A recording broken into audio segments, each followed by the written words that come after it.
Right now, my best practice for Facebook would be have your own name on your profile and anywhere else, because most likely you're the person that people are interested in. They're interested in your work. Everyone's unique and they have a unique business proposition, and that's why you want one big brand name of you.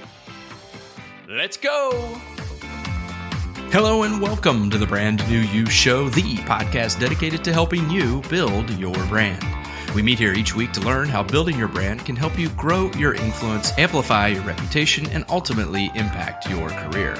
I'm your host, Ryan Roten, and today I welcome to the show Peg Samuel, founder of SocialDivaMedia.com. At Social Diva Media, Peg develops and executes integrated web strategies designed to bring businesses the viral power of social media and word-of-mouth marketing. She's worked with big media brands such as Harry Connick Jr., the Grammy Awards, Harper's Bazaar, InStyle, and Vogue. Peg is an adjunct professor at New York University where she teaches about media relations, both present and future, within the Integrated Marketing Master's Degree program.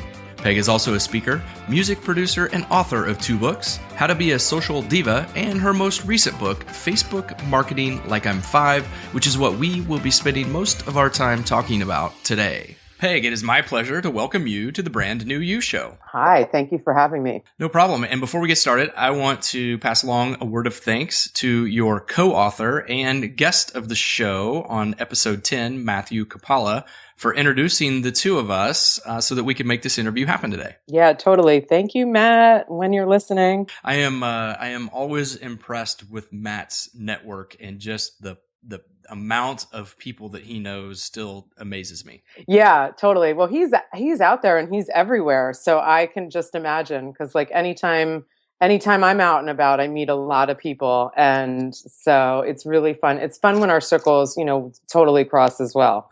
Yeah, I can imagine it. So anybody listening who does not know Matthew, I recommend you listen to show 10. So you learn a little bit more about Matthew. But then if you really want to know how to network and spread your wings through your network, he is really somebody to pay attention to and watch. That's for sure. Yeah, he's great. He's great. And I have one more anecdote for us. We actually, he's really great at SEO. So I'm giving him another plug for that. And we actually got together because we're both professors and we had a lot in common. But we birthed this book around Surfing Day. Because I was looking at his book, SEO Like I'm 5, and I thought, wow, I really want to write another book. And then now here's the book. So, Peg, before I get started, there is one question that I like to ask all of my guests before we get going and diving into the material of your book, which is titled Facebook Marketing Like I'm 5, The Ultimate Beginner's Guide to Mastering Facebook Advertising Tools, Fan Growth Strategies, and Analytics.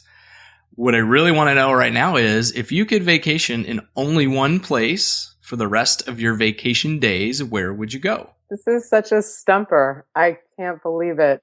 I think I'm going to go with Montauk, New York, which is the last Hampton, only because I love it. It's an amazing surf place, and it's got a great proximity to New York and lots of different ways to get there. So how long have you been surfing?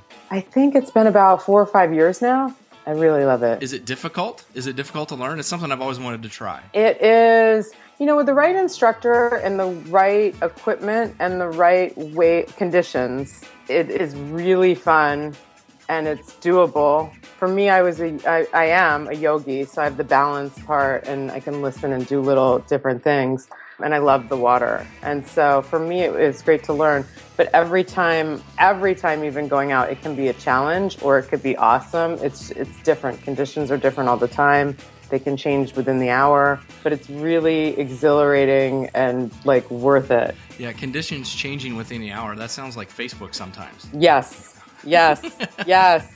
I know. Absolutely. It's like, oh, here's this new thing, and now we're going to just flip it. Regular listeners to this show will know that I'm not really a big fan of Facebook, and mostly that is because my engagement with it has been, just through my page, and I want to talk about specifically what I mean when I say that. But it's with people who kind of use Facebook as a good excuse to not go see a psychologist. Right.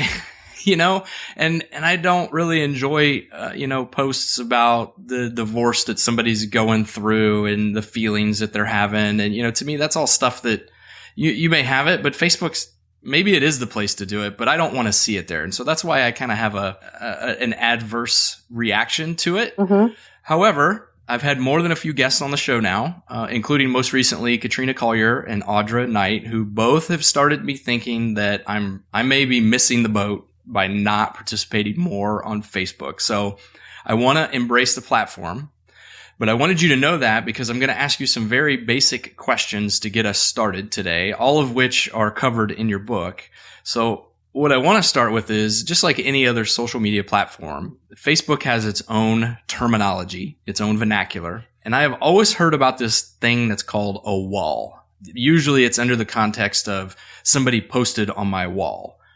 What does that mean when you hear that? Yeah. So I'm going to back up just for a second and just say we'll make you, hopefully this talk will make you a Facebook believer, or at least Facebook for Business believer, because it's very targeted and interesting, and we'll go through that. So a wall is the place where if you're posting a status update, like say you were posting what a miserable day you were having, or what an exciting podcast schedule you had coming up for the day, or whatever, you post it on what used to be called your wall. Okay. And so if somebody else had posted on it, same idea. I believe that Facebook, around one of their iteration changes of the look and feel of that wall, just changed the name to Timeline, because it is in the order of dates and you can click and go back a lot further. They just changed that name. So, same thing. Timeline is probably more the vernacular now for that. Okay. And so I also hear about this thing called a feed. Is the feed the same as the timeline, or are they different? They're different in such that it can be the same. It's a culmination of everybody you follows posts to their timeline. So the news feed is like aggregate of everybody you follows posts to their own timelines. And so it goes in what's called a news feed or a feed that you can peruse to see what's going on. Okay, so a timeline, if I liken it to Twitter, which is a platform that I'm very familiar with. Sure. A timeline would be what I see when I'm looking at the tweets in my personal profile. Mm-hmm. And the feed would be what I see when I just open the app and everybody that I'm following is there. Exactly. Okay, perfect. I get that. See, this is simple. Facebook is easy. Yes. I think maybe this is the book that I've always needed to read right here. I love it. Okay. And I'm going to tell you all about it live. Another confusion for me is there's this thing called a personal page. Okay. And a public figure. What's the difference between the two? Most people, when you start with Facebook, or everyone, when you start with Facebook, you generally need a personal page, and that's mostly where everybody would start. What the public figure page is, say originally it was just celebrities or really well-known people. However, being as almost everybody, I believe, is their own personal brand, anybody could be a public figure, if you will. Now, the difference between the two pages are, as a personal profile, you have to accept who you're friends with, and it's generally used for personal reasons, not for business. The public profile page, what I like about it is it's unlimited in how many people can like you and look at your posts. And you also get all of the back-end tools that Facebook offers, like Insights, which is another word, it's their word for analytics. There's scheduling tools and all these nifty things that Facebook business pages allow you to do. You can do those over in a public profile page. Okay. So as an individual, why would I want to pick, say, the public profile versus the personal? So it just depends on what your business is and what your profile is within your business. If you're a person at a corporation and you're happy to be there and you're one of many and you're really happy with your job and you just like to be on Facebook and checking out what other people are up to, personal page will probably be the one for you.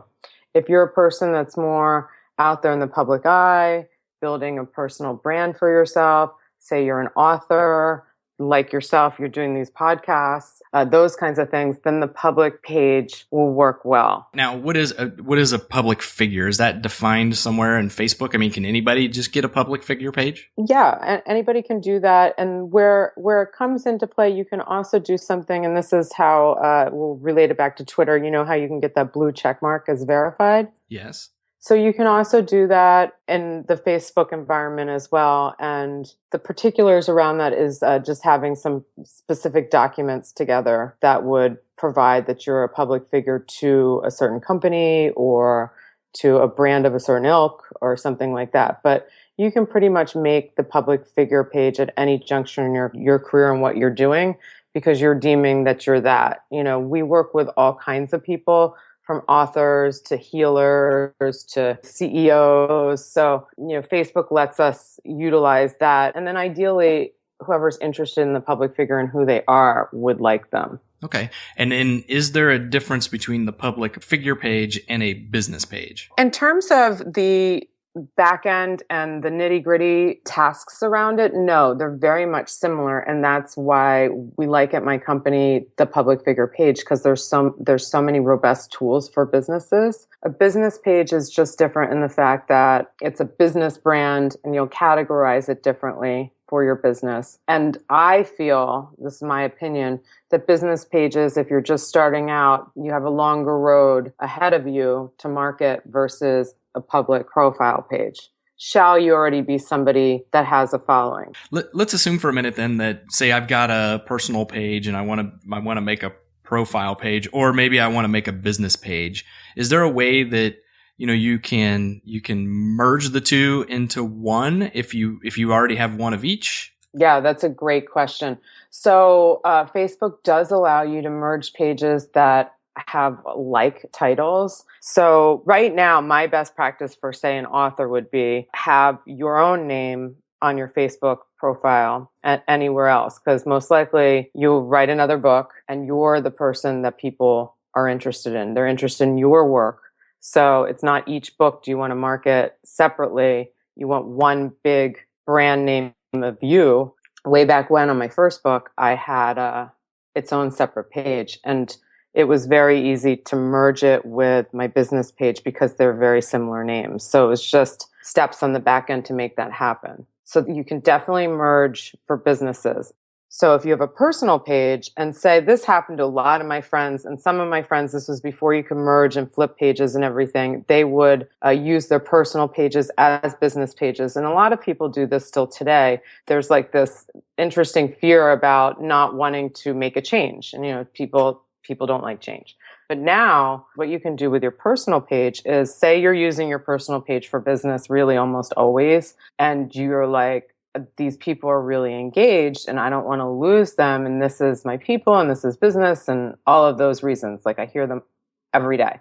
Essentially what you can do for us, what we believe is the business pages or the public figure pages in this case will allow you to go much bigger to that 100,000 to, it's not as limiting because people can follow you. You can use all the tools. You can use the scheduling, all the things that come with Facebook with that. So just for the nitty gritty of that, there's all these positives. The only negative is you lose all your old posts. So what you want to do, and I say this for anybody using Facebook, I don't plan on flipping my personal page right now, but I once in a while will back up my page. So there's like in the back end, you can download and back up and have a copy of your photos and whatnot. So if you're flipping your personal page to a public profile page, you want to download all your backup. And then there's just some back end merging to be done, and then it goes live. And so then you get all the tools, the robust tools for a business page. Okay, so let's say you decide you're going to make a change. You're either going to do the public figure page or you're going to do a business page. Can you build those pages privately, or is it more like as you build it, it's live? That's a great question. Yeah, you can totally do it privately. There's some little tricks. There's not publishing the full page yet while you get the whole thing ready. Sometimes I even do that with particular posts. So you can absolutely do that. You can do a lot and then publish the page once you're ready. How important are images, regardless of which page you choose, for engagement with your page?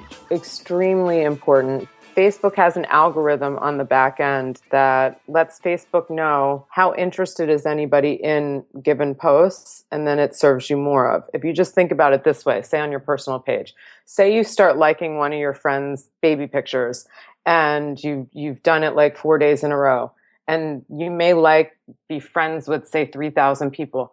Well, Facebook knows you're really engaged with that person and will always put that person at the top of your news feed. It's kind of just how the algorithm works. It sees that you're like closest with this person, so it wants to appeal to you by serving you more of them. So it does this as well on the business side. Overall, videos and photographs just perform better. So you're setting yourself up to win by having the kinds of creative that the algorithm knows performs better and people generally like. Once we've got this page built, we have to actually get people to it. Otherwise, it's kind of pointless to have a page that nobody visits.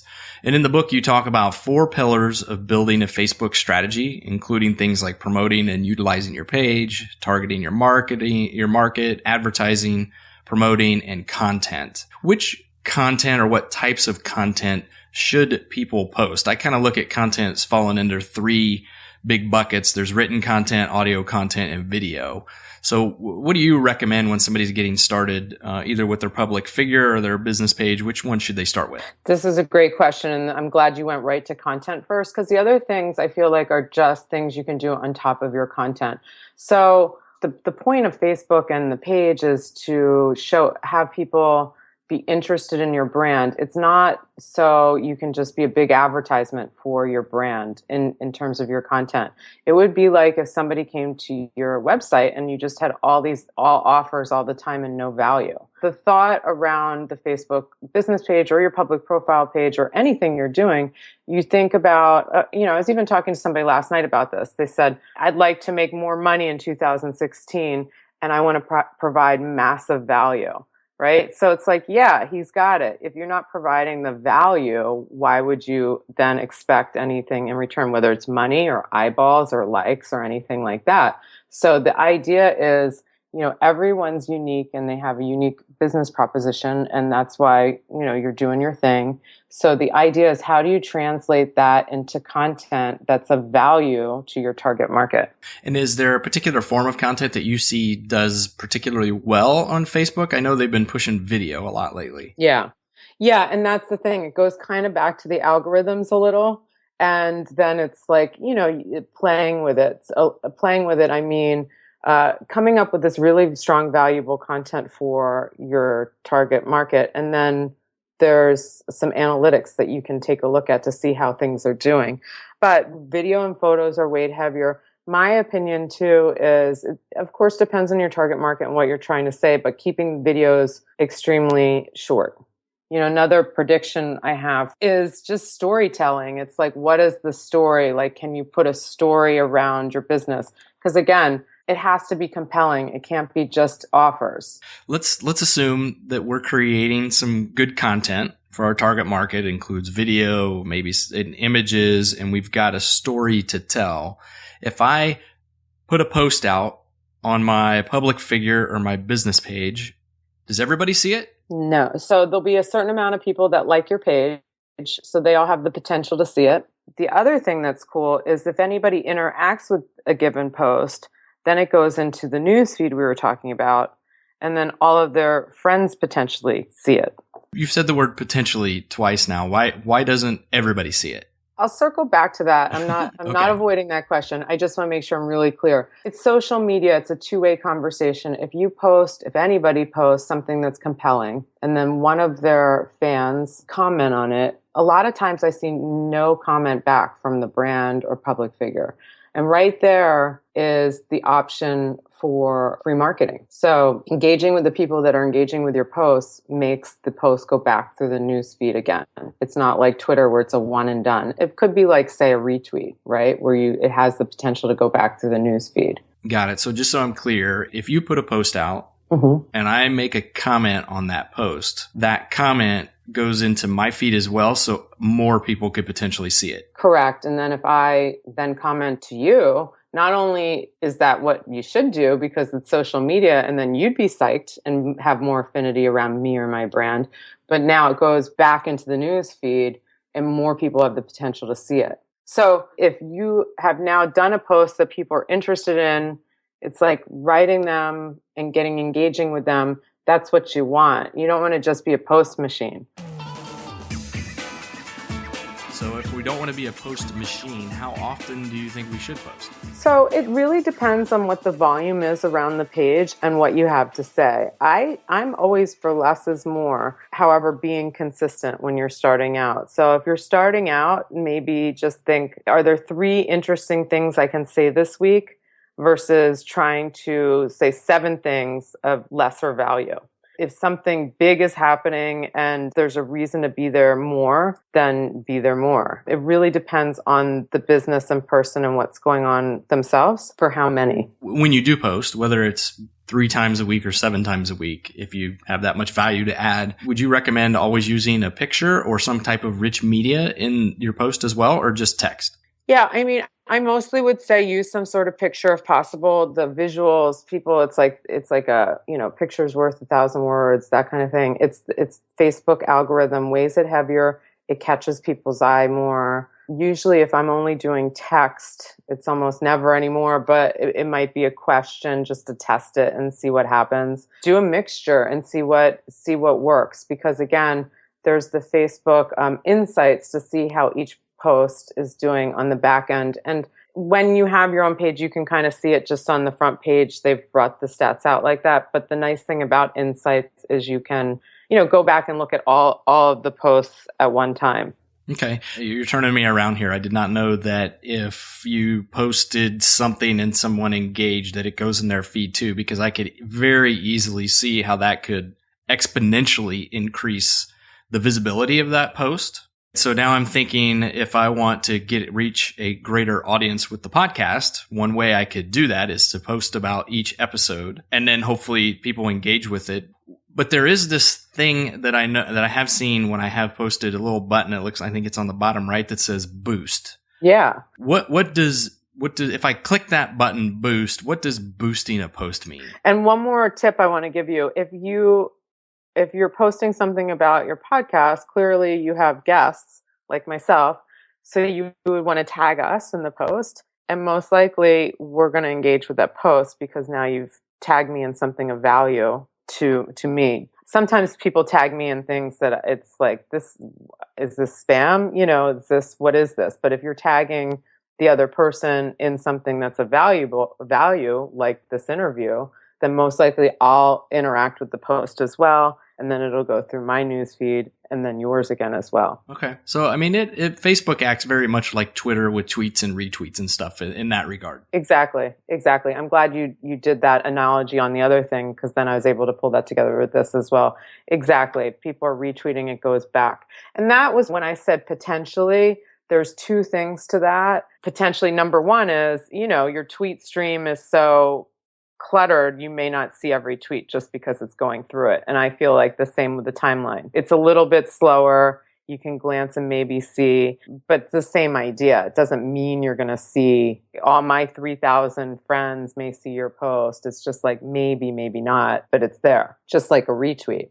And then the other piece, and then this will kind of tie back to boosting actually, is that I've been kind of skirting around is is just because the complexity and people don't like to hear this but I have a better way of describing it that it's not like against the business owner, it's really for the end consumer. Facebook, as it was launching all these business pages and people aren't doing valuable content, Facebook ended up pulling back the reins and saying, okay, you can use Facebook for your business for free. You can use all these great analytics for free. You can use all our scheduling tools for free, but we're not going to automatically let all of your fans see every single post. And a lot of businesses were like, what? Yeah, that seems counterintuitive. Right. And it's significant. And for bigger businesses even that had paid lots of money to build huge fan bases, like say you've built 100,000 or 1 million,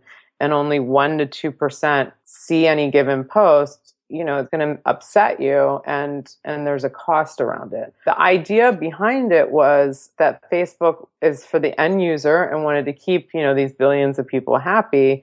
And if the content is not strong, it didn't want your news feed to be all ads, which I can appreciate. So that's where that kind of came from. And I say this all too, and I always say it to clients to really temper expectations. It's like, okay, we're going to build the page, but not everybody will potentially see any given post. And one of the levers is compelling content, because what Facebook will realize is if your content's really good and it's getting a lot of engagement, then Facebook will show it to more people for the newsfeed thing, and it'll just trigger other triggers on the back end. So this actually leads into your boosting question. You can boost any given post. It's just a very easy way that Facebook has it set up that you can advertise a particular post. And so that boost button, you just click on it and you can boost it to your current users, or you could boost it to your current users and their friends, or you can boost it to a whole different group of people, which would be almost essentially like doing ads. Okay, so does it cost money to boost a post then? Yes, but it can be as low as $5. So it's not an exorbitant amount of money. The more you pay, the more potential audience will see any given post. But anybody can start small and just see what's kind of working or not working. Okay, you said something there that kind of led me to believe maybe boosting is like your gateway drug, if you will, to advertising. Yes. So what is the difference between just boosting a post versus let's advertise on Facebook? Totally. So advertising, what's interesting, boosting, you click boost, it can boost just to the people that already like your page, them and their friends. I find that interesting because it's a very easy way to sort of have your toe in advertising. It's not just the people that already like the page, it's like them and their friends. Super simple. Doesn't mean their friends are your target market, but maybe, it depends on what you do. Advertising, it's interesting. It's way more in depth. And the reason it's more in depth is because it's so robust. So when I used to talk about this 1% to 2% and that a lot of people didn't see your ads, the bonus part is that Facebook advertising is so robust and targeted that anybody should be there, even if it's on $100 a month or $500 a month or whatever you can afford. In the back end, you can set it up for several different things, whether it's converting people to your website, signups for a product, and it'll tie back and trigger the ad to let you know what's performing the best. And on the ad side, it's endless what you can target. So it can get complex feeling setting some up, or you can keep it simple and do a lot of things together. Meaning, say I'm advertising something and I want to have people interested in social media and learning about social media, maybe the book, then I might even actually target my contemporaries, other people like myself that people look to for social media expertise. So I can actually target other people's pages or do keywords around what people might be looking for. So it's really interesting on the back end. I taught myself how to do the Facebook ads years ago, and they had this great booklet, and I went through it and taught myself. And then from just doing it over a while, I just learned how to do them. They're ever changing. There's new stuff since even our book was out. I think I'm going to have to update the chapter around pixels. Like they're still deciding. However, they have a wonderful chat box section where the people are really great and they're not super slow to respond. So I just have to add that for anybody that's listening that wants to dive into this stuff. You can't really do anything too wrong as long as you think before you post. In the ad area, though, the one trick, and we talk about this in the book, they have a couple rules. Some of them you'd be like, oh, well, of course, you can't put fake buttons on your actual ad, like buttons that don't do anything or anything that's not age appropriate for what you're advertising. But the one stickler, and they have a tool around this, is they don't a lot of times text on images does really well. It does well for interaction. People love, say, even inspirational quotes and all of that. But for boosting or ads, you can only have about 20% at most text on any given picture. So there's a tool, you can Google it, or there's a link in our book that just says, here's the 20%, and you can upload the image and click to see the 20%. So that's one that is stickler. And then also we had for a client like an ad not get approved, and it was something around the wording just because it was in the medical area. And, I got on that chat and they helped me.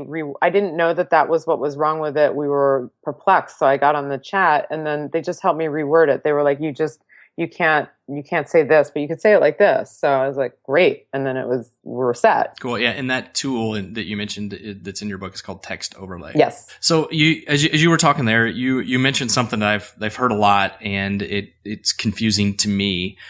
So I'd like to get a little bit of clarification around it, but you said pixels. Yes. What is it? What is a pixel, and how do I get one? Sure. So Facebook's changed the way the pixel works. So, and they're still rolling it out. However, what a pixel is, it's like a small piece of code that cannot be seen, meaning if you were to put the pixel anywhere on a website, no words or anything show up on your website. But the idea around a pixel in terms of Facebook advertising is you can take your pixel and you can place it on your website or your checkout page or your lead page or in your shopping cart or something like that to trigger back to Facebook ads that something's been purchased. For example, our book is sold on Amazon. So I'm not able to put a pixel on Amazon's page to see if somebody has bought this book. However, if I was selling this book and able to sell it on my website and had my own shopping cart and whatnot,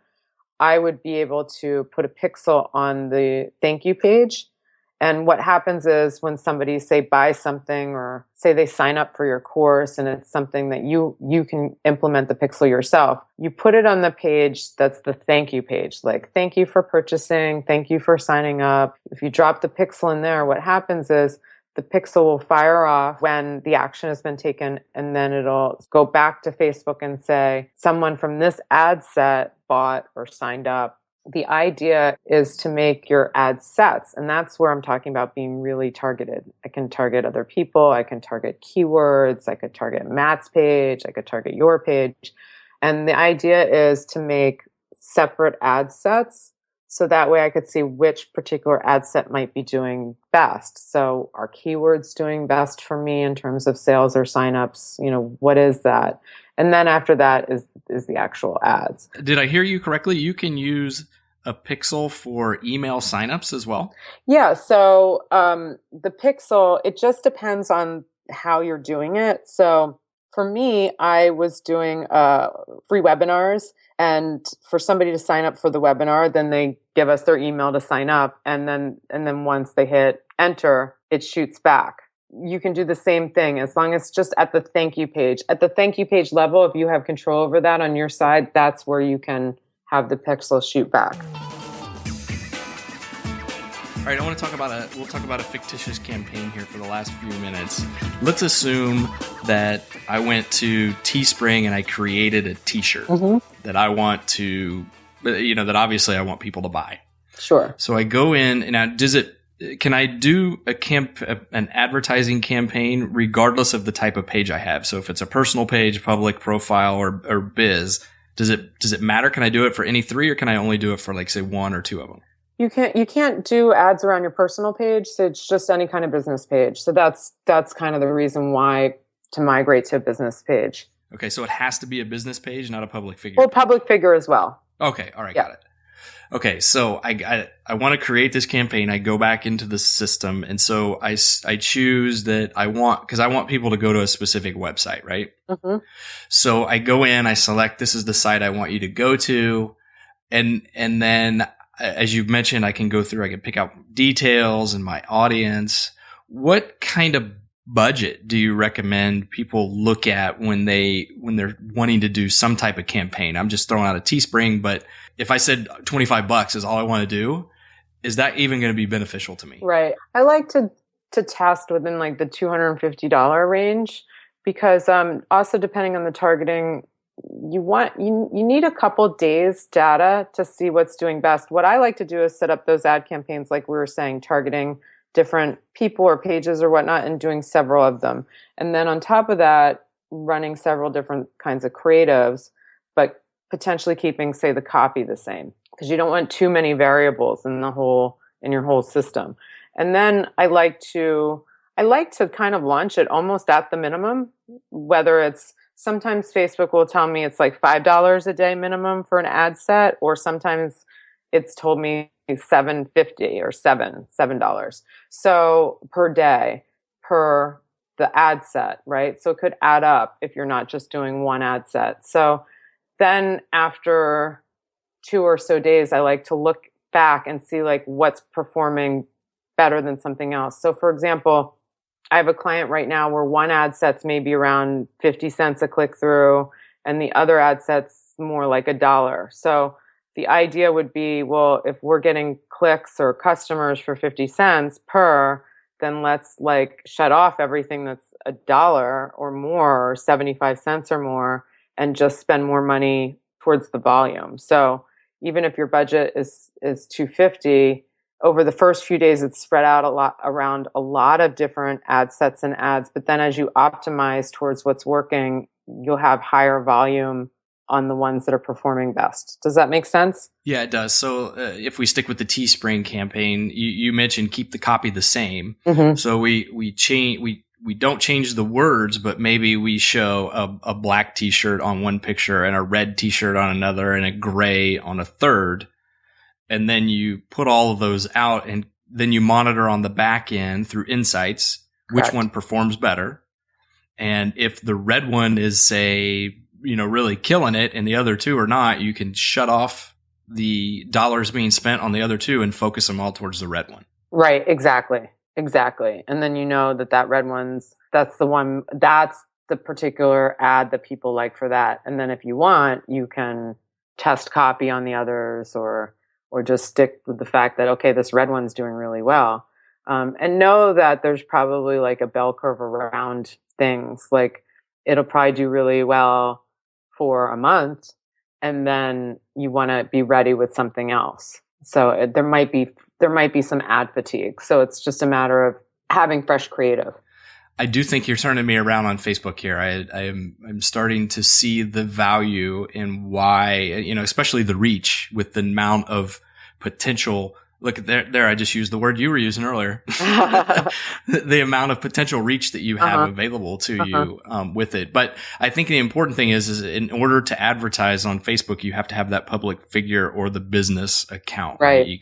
Personal profiles, like what I have now, can't do it. Correct. And so that's really the robust reason of having the business side versus when it's a person versus the public figure. You have all the robust tools. Okay, well, I'm going to be honest. I think you're turning me around on Facebook here. Amazing.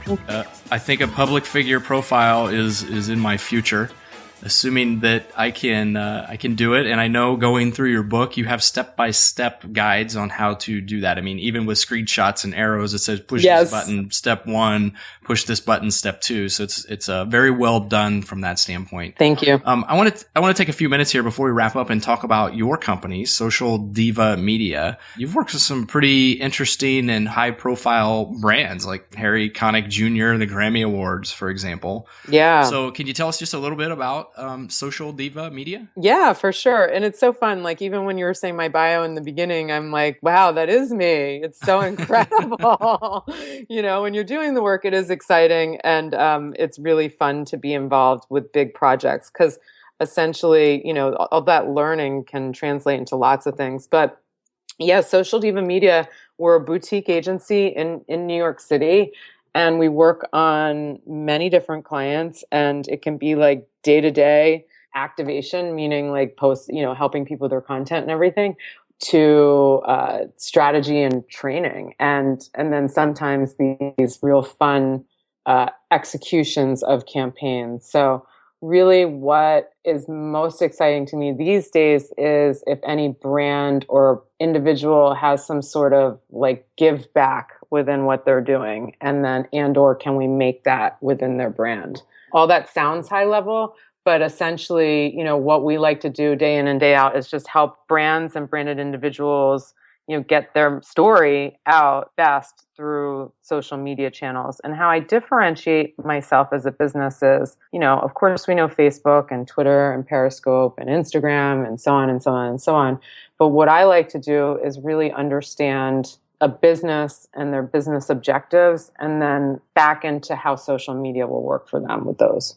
I imagine you probably just answered this question, and this will be the last one. We'll start to wrap up. But what do you see? So you've worked with some pretty high profile brands, Harry Connick Jr., the Grammy Award, Vogue, InStyle.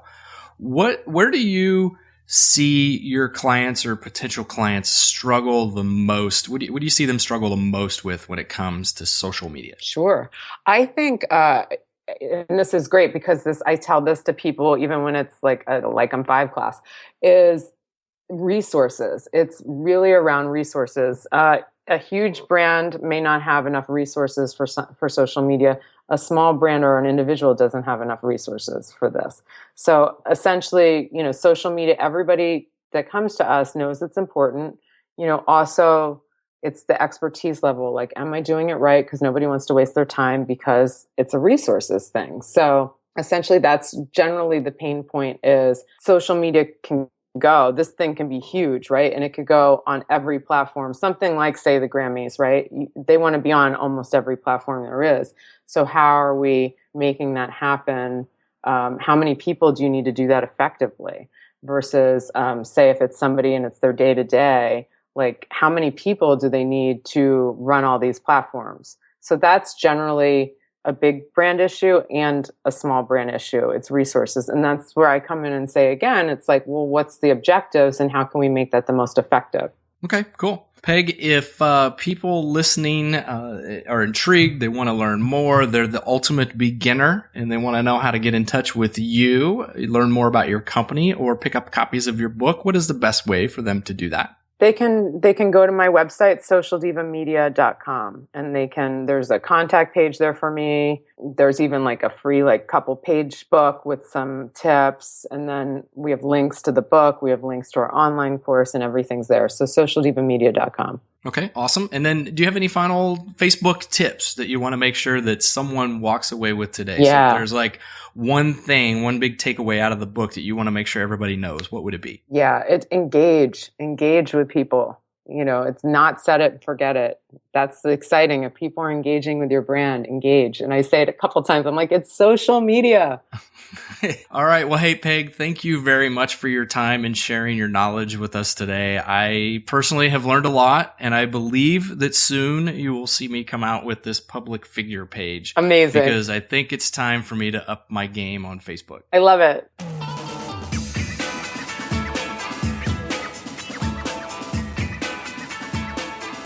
Okay, I admit, it's taken me a while, but now I get it. I've always known it, but Facebook does offer the potential, and there's that word again, to significantly expand your reach as a brand. Something you all are probably already aware of, but I've allowed my own biases to prevent me from fully engaging in the platform. I'm going to challenge myself to make this year a year of personal growth, and the only way to truly grow is to push past your comfort zone. So Facebook, here I come. The truth is, I stayed away from Facebook for personal reasons. And frankly, I've really kind of been afraid to post anything there because I was concerned about what others might think. And I've always used this annoying post thing as just an excuse to not really put myself out there on Facebook. And honestly, this has prevented me from sharing the messages of my guests with a larger audience. And this reminds me of something that friend and previous guest on the show, Joseph Michael, said recently in an Instagram post, which I'll paraphrase here. If you have knowledge and could teach something to someone that could accelerate their careers, but instead you choose to hold back, you are doing not only a disservice to them, but you are also doing a disservice to yourself and to your listeners. So no more. Just like me, if you have information that can help others, you are obligated to share it. For some of us, this means pushing past some long established boundaries, or in my case, excuses. I said in the Christmas Eve edition of the podcast that 2016 would be a year of pushing boundaries for me. And the first boundary to get pushed is going to be Facebook. This will be much easier for me now that I have such a great resource in the book Facebook Marketing Like I'm 5. So if you struggle with maximizing Facebook, or you are the ultimate beginner like me, do yourself a favor and pick up a copy of Peg's book. Peg, thank you for sharing your Facebook wisdom with us today. You've helped push me over the hump with Facebook. I'll be implementing many of the things we discussed today over the course of the next few months. In fact, I've already taken the first step and created a public figure page for the podcast. You can find it at facebook.com/brandnewyou podcast. There you'll find today's show posted in a video format. Let me know your thoughts on the show, and let's get 2016 started off right by sharing your best Facebook tips in the comments section. My goal with this page is to provide an area where we can all learn from each other so we can make 2016 the year of creating a new version of ourselves. No one else is going to do this for you. You have to take charge. If you want to do something different, then you have to do different things. So thanks for listening in again today. Show notes can be found on the website at ryanroten.com/Peg Samuel. And don't forget to check out the Facebook page at facebook.com/brandnewyou podcast. Together, let's make 2016 the year of personal growth and development. That's a wrap for today. Until next week, I've been Ryan, and I'm out.